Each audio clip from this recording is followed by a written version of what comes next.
At the start of Ultimate Team every single year, it is a complete and total sweatfest. Everyone is grinding, everyone wants to start from the beginning, but ultimately get to those big and better players as soon as possible. And in today's video, I'm going to show you exactly how you can do that so that you beat 99% of players and you're in the top 1%. So firstly, because you are watching this video and you do want to be in the top 1%, I'm assuming you've pre-ordered the Ultimate Edition. The Ultimate Edition will give you 1 week early access starting on September 22nd rather than September 29th, which is when the Standard Edition releases. This gives you an upper hand on a vast majority of players. 1 week early access allows you to spend a week grinding this game, going through matches, building up your coin balance, trading and investing before the full release, where hopefully those investments will increase. Alongside this, with the Ultimate Edition, you'll also get 4,600 FC points. FC points are the exact same as FIFA points from previous years, but because of the name change, EA can't use FIFA anymore, so now they're called FC points. But based on our understanding, FC points will be able to buy the exact same amount of packs. Packs prices have not changed, as well as also enter into draft. Now what you do here ultimately is entirely up to you. If you're someone that wants to go and use your FC points to go into draft, go ahead, do it. If you're someone that just wants to use your FC points for packs, go ahead and do that. The key thing here is to really understand your strengths. Are you someone that's really good at playing games and going through matches, in which going through an online draft is going to be more beneficial to you because you will be able to maximize the most amount of rewards out of the money that you have, or the FC points that you have. For myself, I'm not so good at playing games, but I am a bit better at trading, so it makes more sense for me to open as many packs as possible with those 4,600 FC points, sell all the items to get those coins,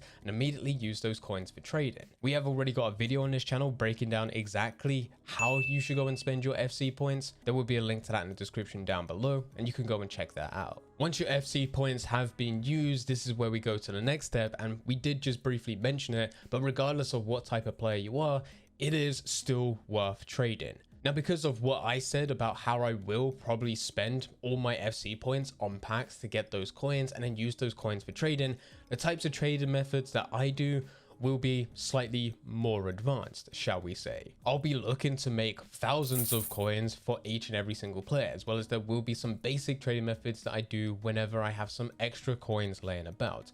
But for everyone else, if you just want to carry on grinding, carry on pushing through whilst doing other things within the game, you really can't go wrong with some of the most basic trading methods within game. We're talking about sniping, simple buy lows and sell highs with bronze and silver trading methods, and also bulk bidding. All of these trading methods could take just a few minutes, but will add hundreds, potentially thousands of coins on top of what else you're doing within game. On release, we will be sharing loads of different trading methods that you can use to push yourself ahead without needing to do anything fancy. But the important thing here is that you are trading, because remember, there are some game modes that you can go through day one, but unfortunately they're stuck on a weekly reward basis, which does mean that you will only be able to get the coins from the match itself on day one. That'll be around 500 to 1,000 coins, plus on top of that, in seasonal rewards, there is normally coin bonuses that you can unlock early on. So then you have that coin bonus on top.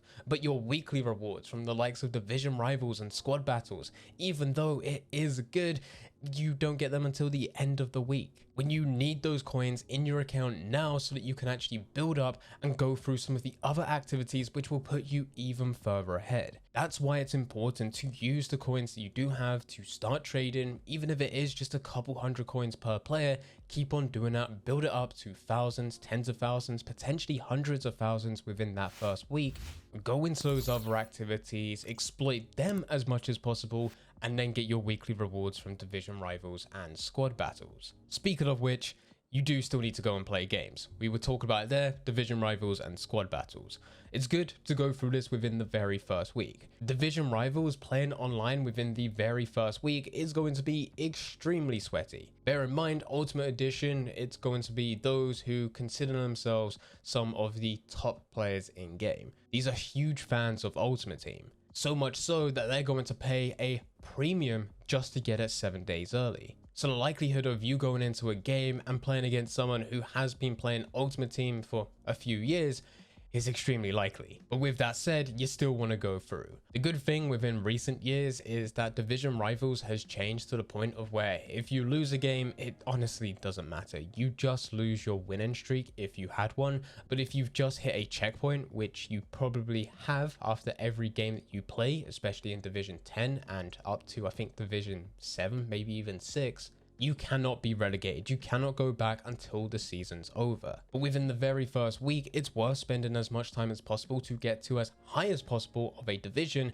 because from that point, you can sort of coast. Trying to get anywhere between 3 to 8 wins, if it's the same as what we had within FIFA 23, to unlock your weekly rewards, except now you're able to do it at a much higher division, giving you a much better reward. This is one of those things where we would all love to be able to get to Division 1 just like that, but of course you need to understand your skill, your ability, the fact that you are coming up to what is considered to be hardcore players, and also the fact that you may not have a ridiculous amount of time. My goal within the first week is just to get to Division 7, maybe push to 6. If I can get beyond that, awesome, and we'll continue to play for the rest of the season. This is where it becomes more relative to you rather than let's just try and all push to Division 1 within the very first day, because that is unreasonable. And the same could be said with squad battles. The good thing about squad battles within the very first week is that most people are so excited to get into online gameplay that they push for that and somewhat neglect squad battles.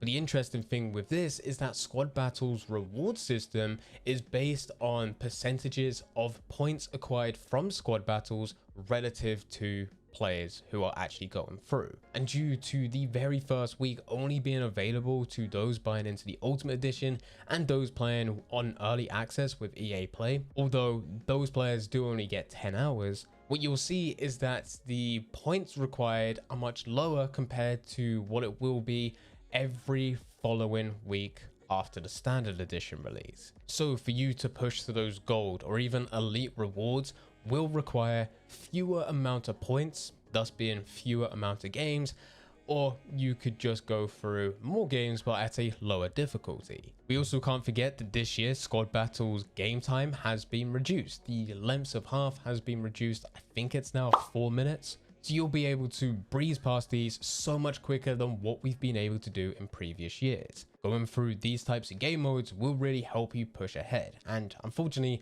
we can't be going through Foot Champions because normally Foot Champions doesn't start until a week or 2 after Standard Edition has been released. So we can't milk that game mode as of yet. That's why it is best to start with Division Rivals and also Squad Battles. With what we've gone through, it is worth building to a full goal team. How I like to play in the first week is to select a league, probably the Premier League. That's because it's easy for me to get full chemistry, and also if there is a player within that team that isn't doing well, it's easy for me to swap them out while still maintaining that they will get max chem.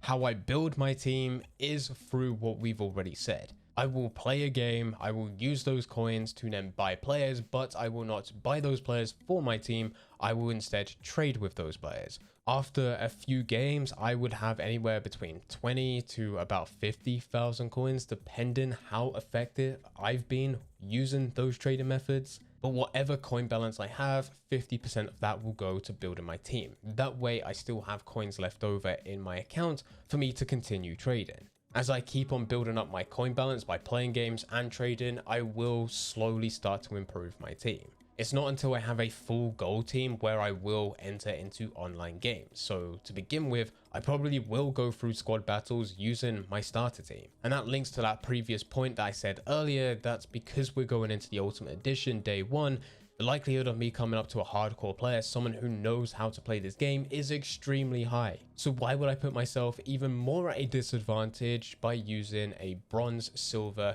and a few common gold starter team, which is going to be on low chem? To me, just isn't worth it. And then for the rest of the week, it's building up as many coins as possible and also slowly improving the team with a few players. But the main thing goes to our final point. That is investing. What you invest into really comes down to you and your judgment. What I like to do is quite vanilla and quite boring. I will look for some of the highest rated, most desirable players that I think are undervalued. Unfortunately, I can't tell you who those players are as of yet because Ultimate Team has not been released and I can't predict the future. But as an example, last year in early access and also on the web app, Erling Haaland was about 30,000 coins day one.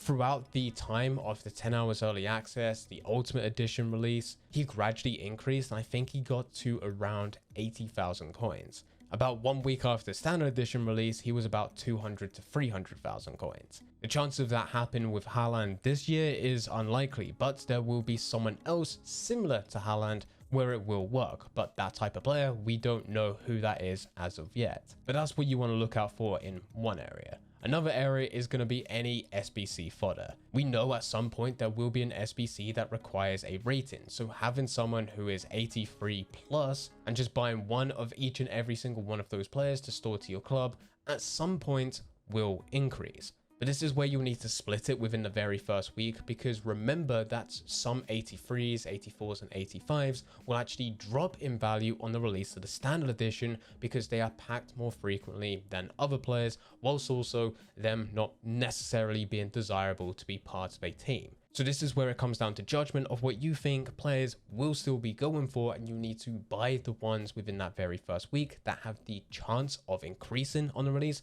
and also ignoring those who have a chance of decreasing. You can then buy the ones which are decreasing on the release of the standard edition. And then finally, within the first week, I like to buy into special cards. Special cards within the first week is likely just to be a team of the week. One to watches or any other type of special promos won't release until the full standard edition has released. But team of the weeks are still great. You're able to get some very cheap players, and you can look back to previous Ultimate teams, look at the first team of the week, how much they were worth on the release, and it's normally around 10,000-15,000 coins, compared to how much they are worth just a few weeks or even a few months later, and they are a lot more. With all of these types of investments that I've just spoken about, you can't really go wrong. If you're able to get to this point after the very first week and you've done everything that we've said, you are likely within the top 1%. And if you follow through with it, you should have hundreds of thousands, potentially even millions of coins, depending how much time you've gone through each and every single one of these aspects. And that's without taking into consideration any luck factors based on who you're actually able to get from those packs that you've opened. If you do get someone good, that just puts you even further ahead. And if you get an Mbappe and Haaland, let me know, but also don't try and brag too much, but you would be in the top 0.1%. If you enjoyed this video and you want a step-by-step guide on how to correctly start Ultimate Team, then I highly recommend clicking the video on screen. That video will go through the full process from the beginning all the way to the end. So click that and I'll be over there to guide you through absolutely everything.